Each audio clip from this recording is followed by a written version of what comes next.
All right, recording is started. All right, so welcome to AP Physics. It's gonna be fun here. All right, so you guys all found your favorite desk. All right, so do you guys see a name card in the top left corner? It says Rose. All right, so next to number one for first period, write your name. All right. Then I will put together a seating chart so I can take attendance really fast in the future. See, also, see, while I'm get some stuff together here. Do you guys see some join codes here? There's a Google Classroom join code and an AP Classroom code. All right, so yeah, since the pandemic started a couple years back, it started some new routines that have actually worked out really well. One of them I mentioned has been recording all these classes. So if you miss a day or want to go back and see something again, or then all these recordings will be posted. And there's also a bunch of documents up here already. And one thing I do want to do at some point is today is find some stuff that's already there. Right, and then this AP Classroom code. So if you've taken an AP class, you might be familiar with AP Classroom. AP has a bunch of their own materials they put there, and then I can assign certain materials throughout the year. There's supplementary videos, a bunch of good resources there. Yeah, so definitely get signed up to those things today. All right, yeah, come on in. Doing AP Physics. Yeah, come on in, pick your favorite desk. All right, there's see two open ones here, one there, one there. All right, I think that, all right, so I think that should be everybody. It's got 32 on my roster, got 32 desks. All right, I think we are ready to roll here. All right, so let me do attendance just by calling names. Again, like in the future, probably just refer to a seating chart and we can make after school today. But right, let me do this. I'm going to pause this recording just for the attendance bit. All right, and we're back in this recording. All right, so you guys hopefully had a chance to log on to Google Classroom and AP Classroom. But there is a syllabus on your desk, and it also has those codes printed on it. So if you haven't done that yet, the internet connection's pretty bad here. All right, check this out. Okay, so I do want to cover some real basic school type stuff. If you need a pass anywhere, you guys probably remember this pass system from last year that they started. Right, so we go over this, or maybe you're new to Florida and you have no idea what this is. Right, so you guys see the station over here? I just took a photograph of it. I got this computer and this barcode scanner here. Right, so way this works, if you have to go somewhere, then up here it says student name. So you can just start typing the first letter, so your last name, you should pop up. Right, then you find yourself, it has every single student in the school. So it's like 2,300 students. Right, right, and then you have two options where you can pick. You can pick a person, which is all the teachers that are also logged into the system. So it's like, oh, okay, well, I have to go to band class or something, then find your band teacher there. But probably more often, you're actually going to use this one on the right. It says destination. It has just a small handful of choices. So there's like restrooms an option, media center's an option. Right? So if you need a restroom pass, then what I'll have you do is just find your name, put restroom, then sign out.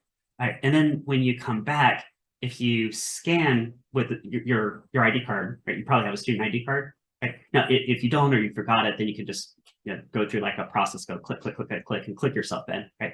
Or you should be able to just scan your card with this barcode scanner. I remember last year this was kind of sketchy, didn't always work, but I think they made some remedies over the summer, so it should work good this year. But we'll find out shortly. Okay. Any questions about passes? How that works? Okay, pass this one. All right. Okay. Yeah. All right. We need to talk about evacuations. Right. So drills and whatnot. Right. Again, if you've been here a couple of years, you probably know how this works. If you're new, then right, here's what we're doing. So suppose a drill rings like fire bell. What's the first thing that we're supposed to actually do?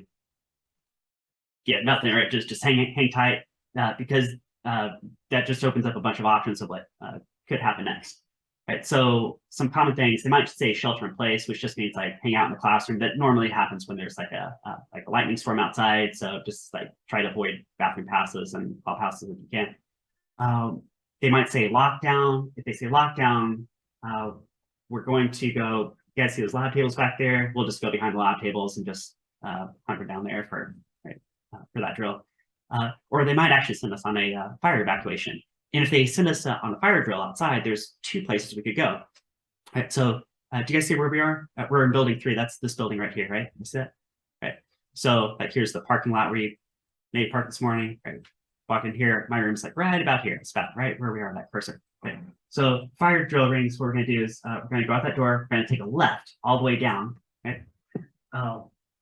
And then we're going to meet, well, one of 2 places. I'm going to show you guys. Right. If you guys see this, my name on a stick says Griffin. So that's me, Griffin. Right. So I'll be holding this up so you can find me real fast.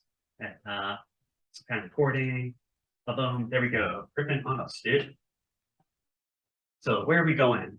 Right. So remember, out of the store, down all the way to the left, right? And then back to this map up here. That will let us exit this building like right here, right where that cursor is. Right. Right. Now, if they send us to evac site A, this is the bus loop. This is like where we're all crowded real close to that bus route, and they want us to line up in rows. Right, so kind of tough, but we're gonna make this happen. And my row number is 29. Yeah, thank you. Right. Oh, big tired real fast. Let me pause this recording. Okay, pause recording. Resume recording. Okay, here we go. All right, so that is okay. So evac site A is like right here. You see where that cursor is, right? And we're supposed to like line up in a row. And my number is 29. I'll be holding Griffin on a stick. If they send us to site B, that's this football field right here. Right, so we're gonna go there, like up the whole school's like going through like this gate right here and down here. Right, and here they have us organized by subject. So since this is a science class, all the science hangs out in this corner of the field right here. It's like the northwest corner. Okay, so let me show you guys a map that's like upside down. So I think like south is up on this one. Right? Anyway, so we're gonna come in from like the bottom left on this map. Right, so we're coming in, we're gonna just walk all the way down, right, and then all the science, right, it's right there. Okay. Okay, so any questions about evacuations? Right here. All right. I'll tell you guys a little bit about physics, a little bit about the subject. Right, so who knows? I bet somebody's gonna figure this out or might know. What are we looking at in that picture right there? What are we looking at? Do we have a guess? Yeah. Tree. A tree. Yeah. All right. So why would I be showing you guys a tree? What tree do you think this is? That's where Newton figured out gravity. Is this Newton's apple tree? Newton's apple tree?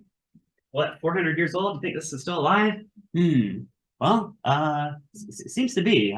There's a record. And if you look at the records, there's actually what you guys are looking at in the background right there, that house in the background, that is Isaac Newton's old house. And yeah, this is the only apple tree anywhere in the vicinity. And supposedly it's hundreds of years old, still makes apples to this day. And so you guys probably know the story, right? So according to legend, Isaac Newton's trying to figure out how the world works. He's thinking very deeply about things. And he looks out and sees this apple fall to the ground.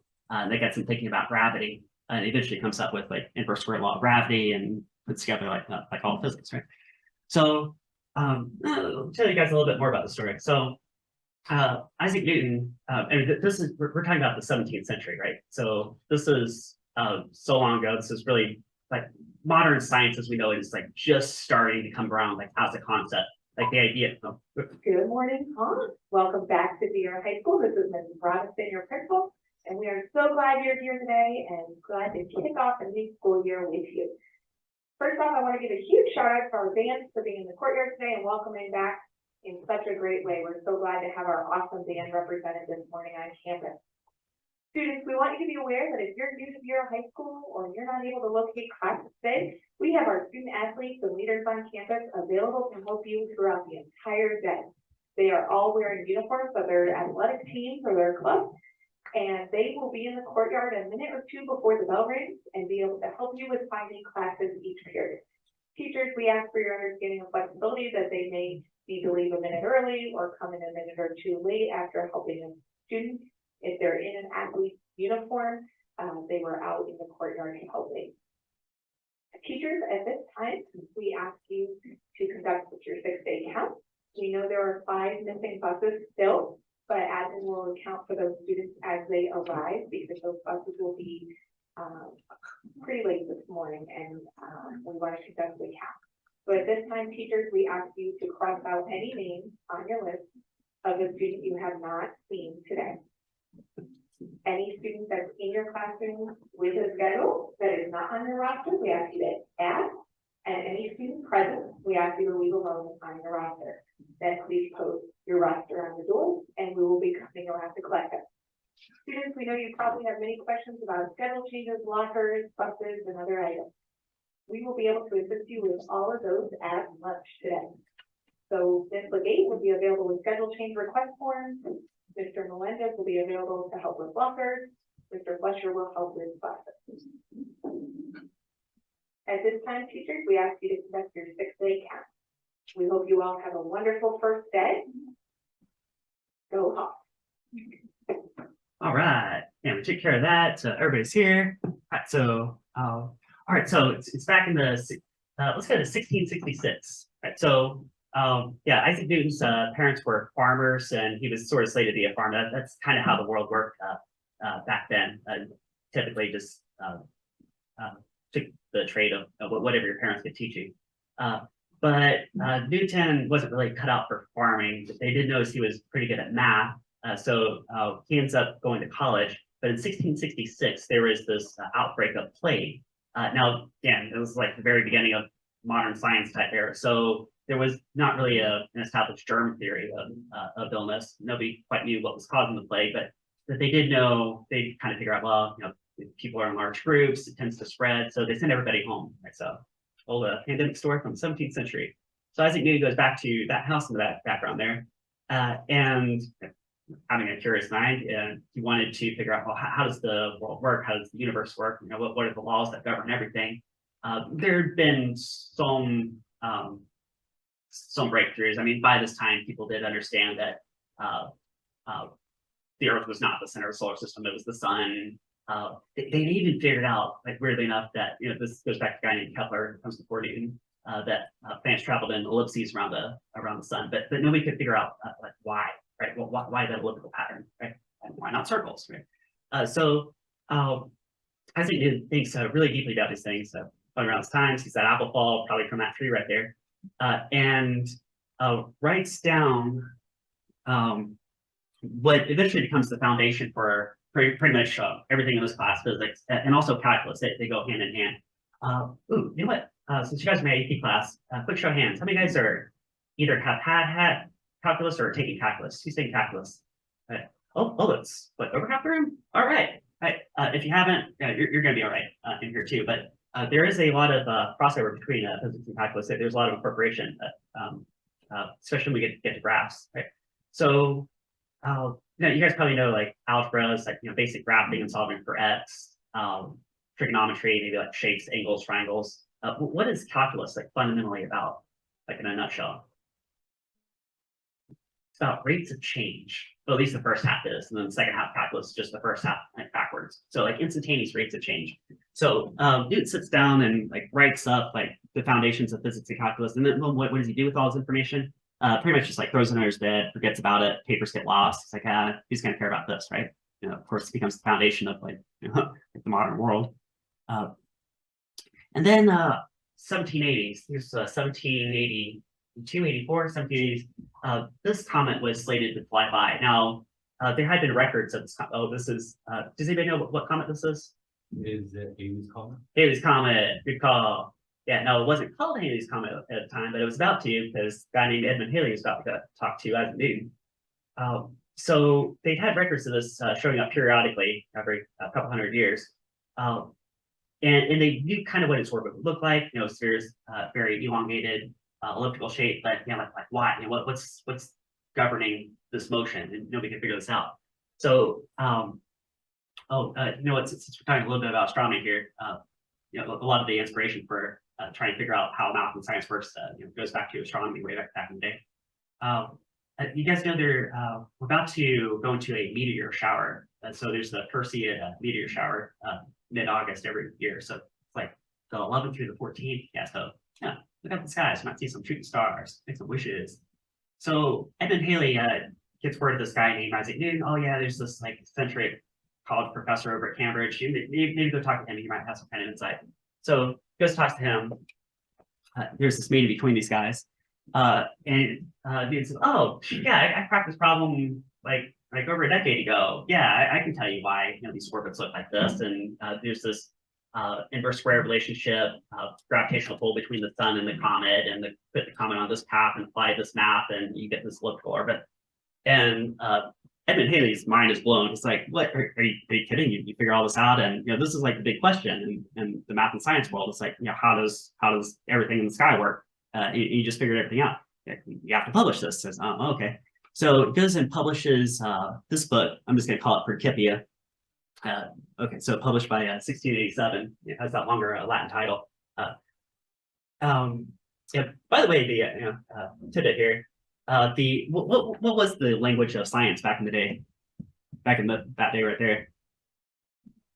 Latin. Yeah. So that whole book's published in Latin. Of course, what's the language of science nowadays? Like if you go to CERN in Switzerland and you're working with a bunch of particle physicists, what language is everybody speaking? You guys say English? Yeah, 2 for 2. Yeah.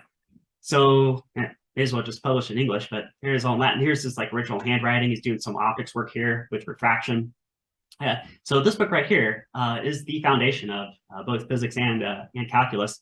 This book's still around today. In fact, if you go to the Royal Society over in London, England, I still have this book available. You can actually pull it out and get your hands over on it and turn the pages and see Isaac Newton's original handwriting right here.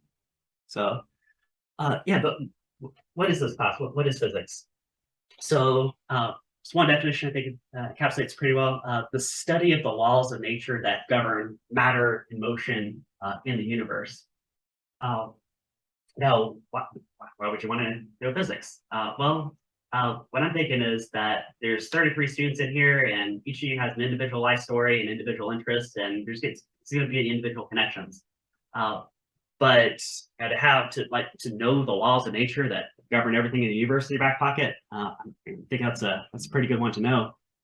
Now, obviously, if you're going to go into like physics or engineering in college and on into your life, like this class, you're going to be using like every day for the rest of your life. But if you're going to do something else or maybe something like tangentially related, you never know. Yeah. Let's break down this diagram. Do you guys see a bunch of little tiny squares? Bunch of tiny squares. Right. Do you guys see how many squares wide this is? How many squares? What? 52. So what does every single square represent? A week. Yeah, right. Yeah. A week, and then a whole row would be would be 1 year, right? Right. So yeah, I guess by the time we hit next Wednesday, you can check off another one of these boxes. Not a whole lot of boxes on there, are there? You guys, I don't know if you can read. Yeah. So my projection changed over the summer, so it's real small. But this yellow band right here says high school. There's 4 years right there. I bet you guys are probably getting near the end of high school, right? Yeah. So, what do you want to do with your life? Because not too much of it, right? So here's one framework of I mean, if you're tail end of high school, you got to be figuring out these type questions like shoot, what do I want to do? What do I do? What do I enjoy doing? What skills do I want to develop? Right? Because you have a good amount of brain plasticity up until about your mid-20s or early mid-20s. So if there's any skills you want to pick up or languages you want to learn, like now's the time. Like how does physics connect? I mean, remember, like physics is like the laws of the universe, right? So you might even connect in like pretty abstract tangential ways to whatever it is that you're thinking of. But you go to school and you sit in all these different classrooms. Like here's an English classroom, and here's a history classroom, and here's a physics classroom, right? And it's presented in a very like segmented way, like as if these are like separate categories of things. But if you look at how discoveries are made or how new ideas come about, it really has to do with like connections of different subjects, and you never know quite what connections are going to be made. Exactly what dots are going to connect until like after the fact. I think like Albert Einstein was saying like, oh yeah. Like playing the violin and music was very important to him, like developing the general theory of relativity. And there's another story I want to tell you guys. It's just such a good story. I mean, I still get a story from a guy named Steve Jobs.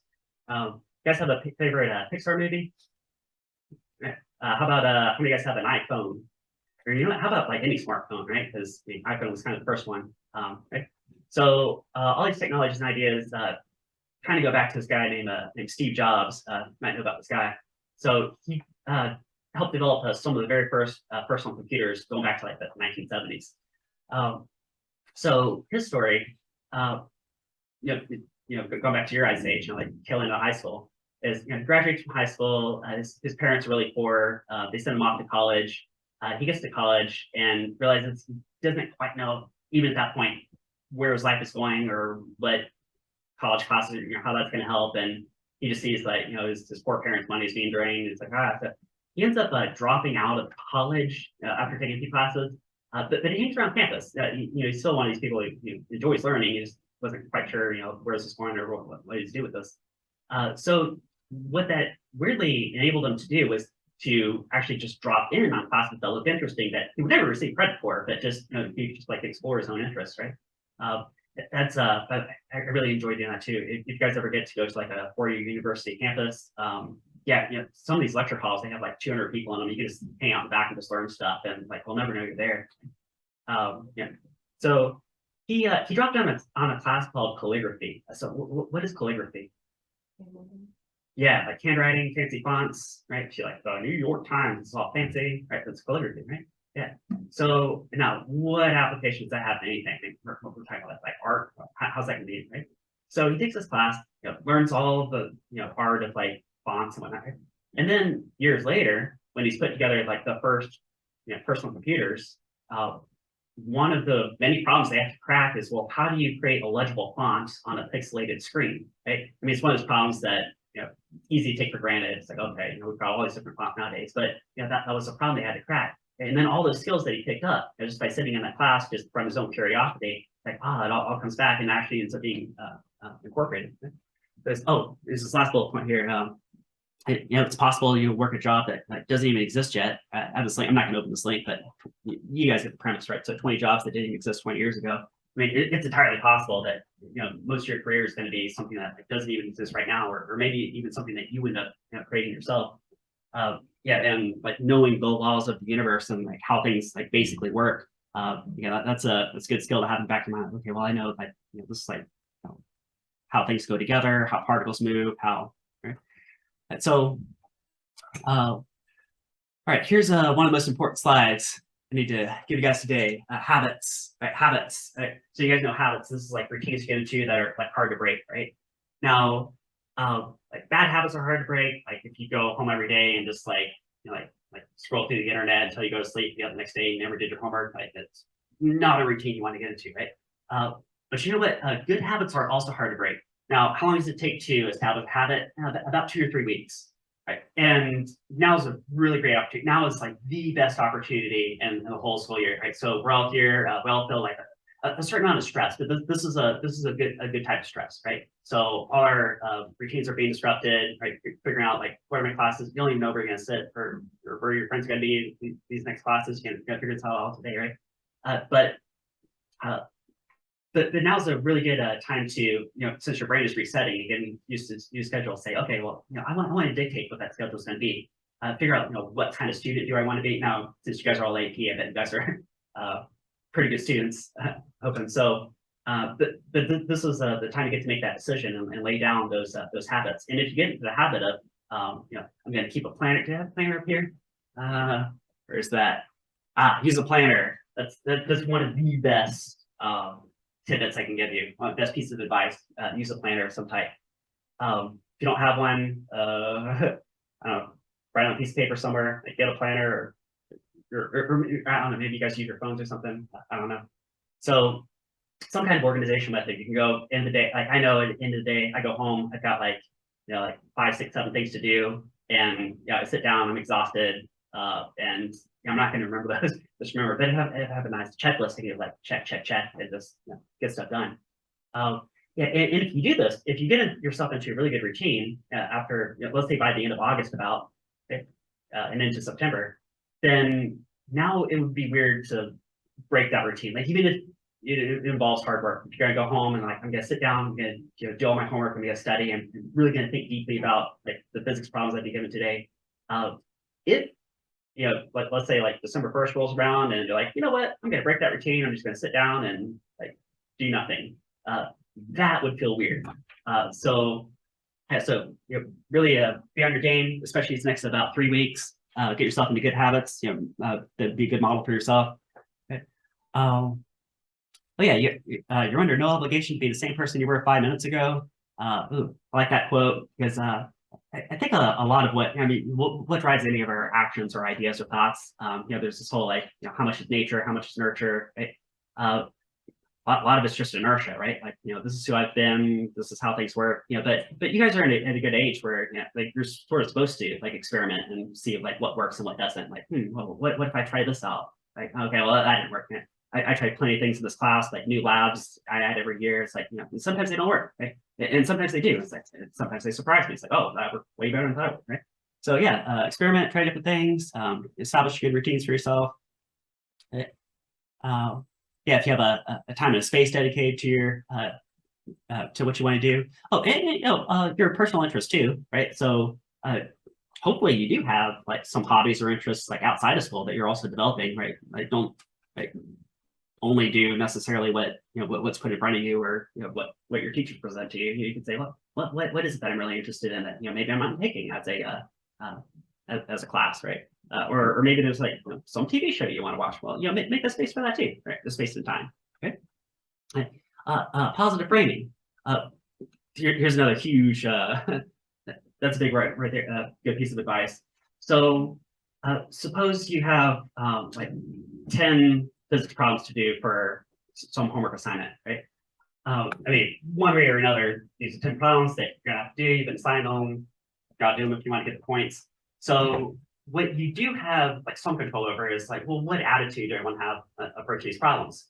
I think a really good attitude to take would be oh, these are puzzles I can solve. A lot of problems in this class. I gave you some ground rules, here's the rules of the universe. Okay, and now here's a complicated problem. If you break down this complicated problem, okay?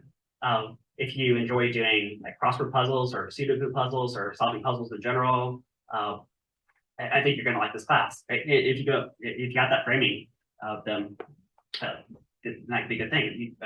I'd like you to be excited to solve the problems in this class. That I've always enjoyed this class. I enjoyed taking this class as a student, and I hope you guys do too. Now, if you this could be any of your classes. If you're sitting down, you're I don't want to do this. This is you just start having bad feelings about the things that you have to do. Recognize that and then think, okay, well, what am I going to do about that? Because I can sit with this negative feeling, and that's not going to help me finish this any faster. Or, add any value to my life. One way or another, I'm in this class, got to do it. Yeah, so maybe you can take that framing to all your classes, all the things that you have to do anyway. Try to apply some positive framing to it. See what you can get out of it that you enjoy, or you can move your life forward. What can I get out of this? That would be good, right? Yeah, there you go. You can be engaged in this class, enjoy solving challenging problems. Okay. Here's there's lots of little tricks that your brain plays on you. This is one that I think is kind of good to be aware of. Some of you guys might know about this Dunning-Kruger effect. So this is just one graph where it shows up as an example, but encapsulate this real fast. Going to the left, going to the right on this graph. So let's say there's some subject. Now I don't know exactly what this pertains to, what subject, but the far left on the graph is you don't know very much about the subject. And as you go further to the right, it's you've taken lots of classes, read lots of books, and you become closer and closer to an expert on this material. Okay. Now the red and blue lines are basically the same thing, so I'm just going to treat them as the same thing. And they have to do with test score. Right.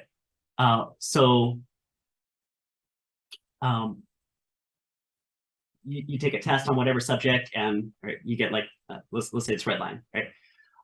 Now, what can you take away from this?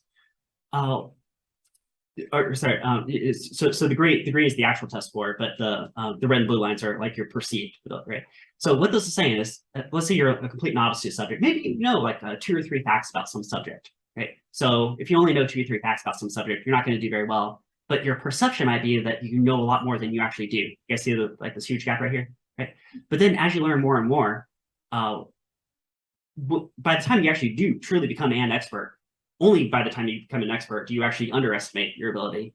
So your test score actually outperforms what we think. And maybe one of the reasons why might be, you know, by the time you do become an expert in some field, you actually do fully understand like everything that you don't know, or what there is to know, or like the unsolved problems in this field, or how does this connect with all the other subjects, because there are connections between, you know, everything's connected with everything.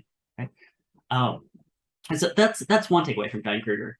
But there's actually a maybe more nuanced take that you can also get out of something like this, and it has to do with the slopes of these graphs, right? Right. So now this one's a little trickier, but I think you guys can get this concept. Right? So if you look at the slope of the green line, right, it's basically like a 45-degree line, right? So like the more you learn, the more you know. Okay, right? Pretty straightforward, right?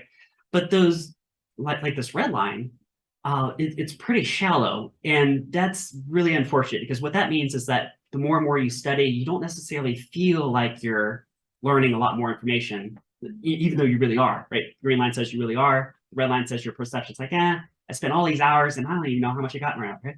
So just as a matter of metacognition, I think it's good to keep this in the back of your mind. So, you know, if you've been studying all week for some test, you're like, what were all those hours of study even like worth it? The green line says yes, and the red line says you may not even perceive that. Your brain may not, you know, like click with that. But you're learning, right? So I tell you guys, AP Physics. This is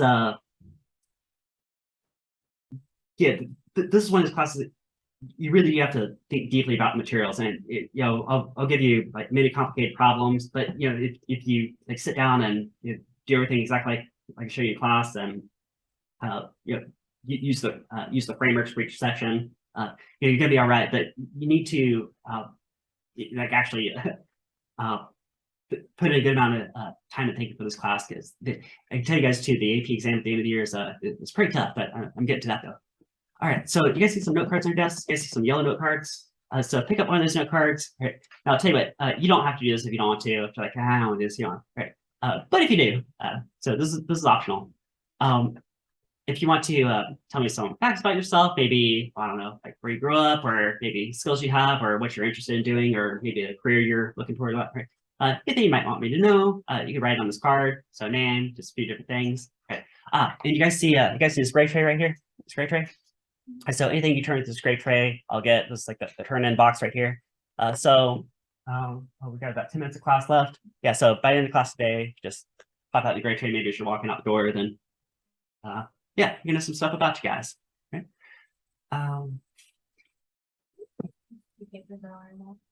Oh, yeah. Guys, all the stuff on your desk is for you. Oh, I'm glad you mentioned stuff on your desk. All right, so I almost missed the health forms. Yeah. All right, so let me go over that. So one thing is the annual health form. You guys see annual health services notification? All right, so take this home, just have your parents probably circle yes on everything. I mean, I don't know why not. Like if you get a cut, would you want somebody at school to provide you a Band-Aid? I guess there's a form for that now. So you guys gotta bring back the health forms, right? Okay. And then the other pages on your desk, one of them is a syllabus. Oh yeah, go ahead. Yes, yeah, take that too. Yeah, so one page you guys have is a syllabus, AP physics syllabus. It has the codes on it, it has Google Classroom and AP Classroom code, and some other stuff that I do want to go over. And also there is, there's like a stapled packet of materials that, again, do want to hit pretty soon. It is in a laminated page protector, or I should say page protector. Yeah, take that. Right, so everything that was on your desk this morning is for you. Take it all. Take it all. All right. So yeah, what are you going to want to have for this class? So calculator would be good. Now I use this. Well, there should be one of these on your desk. I think it might be a couple short. There's a slightly different model, but KI30X2S. So if you want to follow along exactly with what buttons I'm pushing, this is my favorite style. That scientific calculator. Okay. So anyway, that's what I got. It's about $15 at Target or Walmart or Office, whatever. Oh, Planner. Yeah, I already told you guys this is one of the best organizing tools you can use in your life. Hopefully you guys are using planners. If not, get some version of a planner somewhere. Yeah. you're gonna want to keep notes in this class. So have some kind of notebook. Yeah, there's, do you have this learning period? Oh yeah, there's my learning period right there. Right now, this is actually what you guys are looking at is not exactly scientific, but it's one of these adages that has a lot of truth in it. Right. So how do you learn stuff? Right. Well, if you just like listen to me talk, you might retain like like a small percentage of the information. But the more active you are in participating in what you're learning, the more you're going to pick up. So just by keeping notes, you'll pick up some more stuff. If you, we're gonna have lots of labs in here, so that's more active way to learn. Teaching others, actually, one way I got really good at this class was my job at college was tutoring physics. So if you can get in like small study groups and help each other out, that's a really good way actually to learn the material. Right, and then go back to this slide. Now for AP, AP requires that students keep a lab notebook. Now, what I've been told about this requirement is that, see, a lot of you guys are going to pass the AP exam at the end of the year, and then you might say, oh, hey, maybe I want to transfer this credit to college, right? So I've been told that colleges can demand that you also show them this lab notebook where you've been doing all your labs throughout the year. And if you don't turn in, if you haven't kept this lab notebook and you don't turn it to them, that they can refuse that credit to you.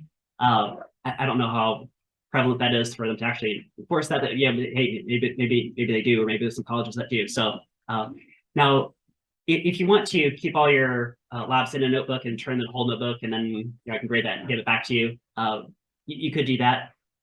What students have usually done in my class, have traditionally done, is just turn in individual pieces of paper for their labs. It's less materials to like shuffle back and forth anyway.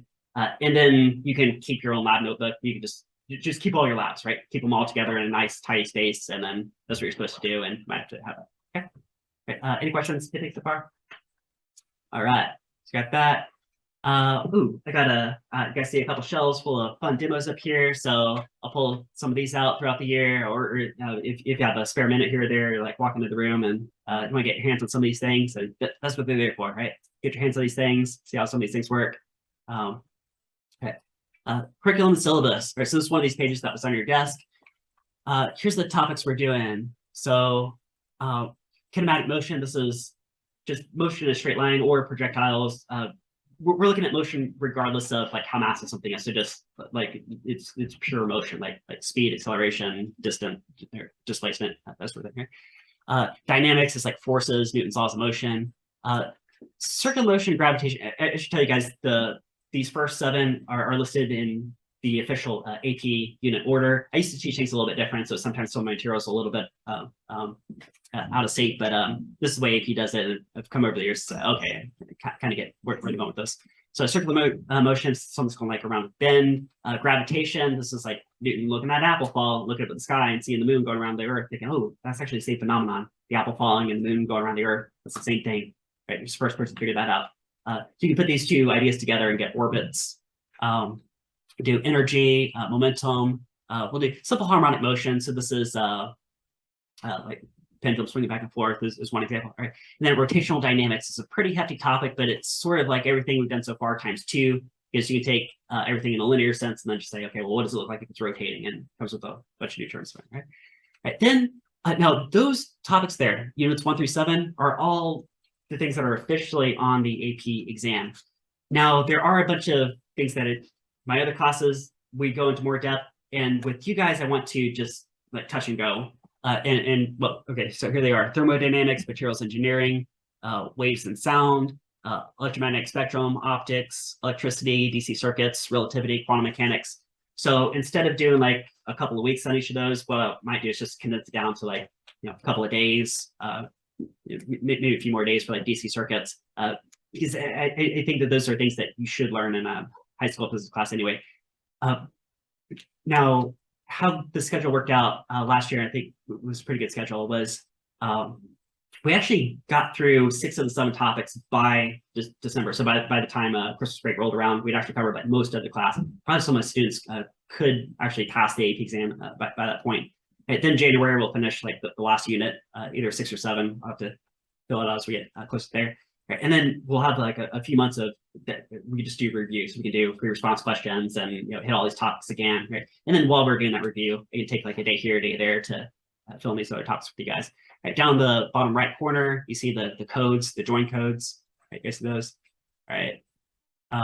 On the back of the page, I did print you guys out this official calendar right here. So you guys got that. All right. Let me show you guys real fast before bell rings on me. I did want to show you guys AP Classroom, but it's not quite coming up right now. But I can show you Google Classroom. So what are some things going on in Google Classroom? So I've got some materials on here. Algebra Trig, we're going to do some review stuff by next week. But first week materials. So the college textbook is here. There's some PDFs. Physics post. You guys see these posters hanging from the ceiling? All right, these are just the first few. You might see lots of binder clips around the ceiling. I have many posters, and I put them all in a file here if you want access to those early.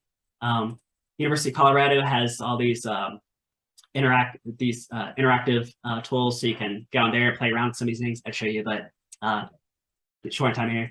There's a certain way we're going to do labs, and my students actually scored really high on the lab section for the AP exam. So we'll get to that one, right? AP equations. That's one of the papers in that staple packet in that page protector. There's this review page. I want to show you guys Paul Hewitt demos. Show you some of these throughout the year, but there's this college teacher back in the day who would shoot all these like 2-minute demos. He does a really good job presenting a bunch of concepts. So we got syllabus stuff. All right. So there's lots of really good resources here. And what I do want you guys to do over the next couple of days, at least, is check this out. Check out these files. Here's one of the files, right? So here you go. Look, it's the 7 units. I just well, 6 of them on the side, right? What we got some kind of flag that will tell you it's like that category problem. Some of the main formulas you guys are going to see in this class. Some pretty core examples in this column, and then some common graphs you guys are going to see. You guys can see lots of graphs in this class. I love graphs. I hope you guys like graphs too. Like if you have a really good understanding of like this page, then you'd be really in good shape going to the final exam. Okay, flip it over. Here's more stuff. So rotational dynamics, and then now these 3 sections here, 8, 9, and 10, were on the AP exam a few years back. They cut them. I'll give you guys a crash course when the day comes. Vectors and trigonometry, SOHCAHTOA stuff, and then reference basic graph shapes and units, prefixes. That's what they are. All right. There's also this page, also double-sided. It should be every single variable and unit that you guys are going to see in this class. Gave you guys some notes, tell you guys a little bit about it, maybe some basic formulas that are applicable. This is a good page to study over the next few days, right? If let's say Saturday rolls around, like I want to start building maybe good routines, start to study stuff. This is like a college level class, so it's going to be partly on you to have the initiative to study what you need to study. You're going to have to know what all of these symbols mean. Right, so on the left side, you got the variable that's going to call columns and see the unit. So for example, radius might be r, and it'd be measured in meters. There you go. So measure radius in meters, for example, right? Right. So you're going to want to know every single one of these. They're approximately in the order that we'll go over them in class. Right? Here's AP's equations. So you're allowed to use this on the actual AP exam. So you're going to want to be familiar with those formulas and where they are on the page, so you can access them really fast when you need to. Right. So your homework today is make sure you join both of those, and also AP Classroom and Google Classroom, and go ahead and explore those materials. All right. So you guys have a great first day, and I will see you tomorrow. Oh yeah, drop your note card in the grade tray if you like. Yeah, great first day at school.